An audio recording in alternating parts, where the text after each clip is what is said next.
पण समजा एकट्यानं बाहेर पडलात आणि काय झालं तर मग हे बघा वहिनी सांगते ना ते तुमच्या चांगल्यासाठी सांगते तिचं ऐका ना तुम्ही.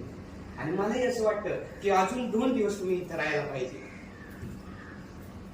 खरं सांगतो मी, एकदम जाणं सुख नाहीये. आणि दिवाळी नंतर मलाही वेळ मिळेल ना काय वहिनी, मग मी स्वतः येईन तुम्हाला सोडायला घरपर्यंत. पण तुम्ही प्लीज आता जाऊ नका, एवढं आमचं आहे का, प्लीज प्लीज. नाही म्हणू नका इतर माया बास आता हट्ट पुरे.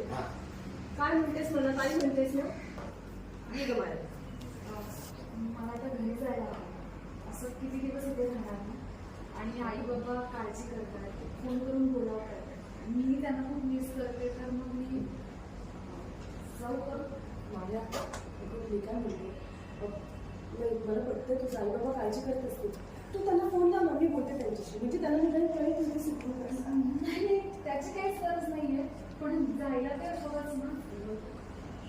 तुझी अवस्था समजू शकतो. पण मास्क त्यांचा धोका अजून टळलेला नाहीये.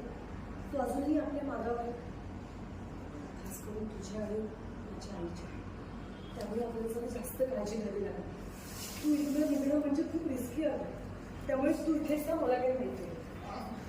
म्हणजे आई बाबा काळजी करतात. खूप दिवस झाले मी त्यांना भेटले नाहीये. तर मला असं वाटतं. आणि मला पण तू इथलं जाणं किती रिस्की तुला कळतं का? तुला जर आम्ही जाऊ दिला आणि त्या मास्कमध्ये तुला किडनॅप करायचा प्रयत्न केला तर तू आई बाबांना तर भेटूच शकणार नाही. आम्ही तुला शोधू शकणार नाही. मी काय जाहीर ऍक्शन. ते काही मला माहित नाही. तू इथे राहतेस. माझं वजन ना सोबत आहात म्हणून. पण तुम्ही एकट्या बाहेर पडलात आणि काय झालं तर कोणाला, पण तुम्ही एकट्या बाहेर पडलात आणि काय झालं तर माझी वहिनी ना तुमच्या चांगल्यासाठी सांगते की ऐका प्लीज.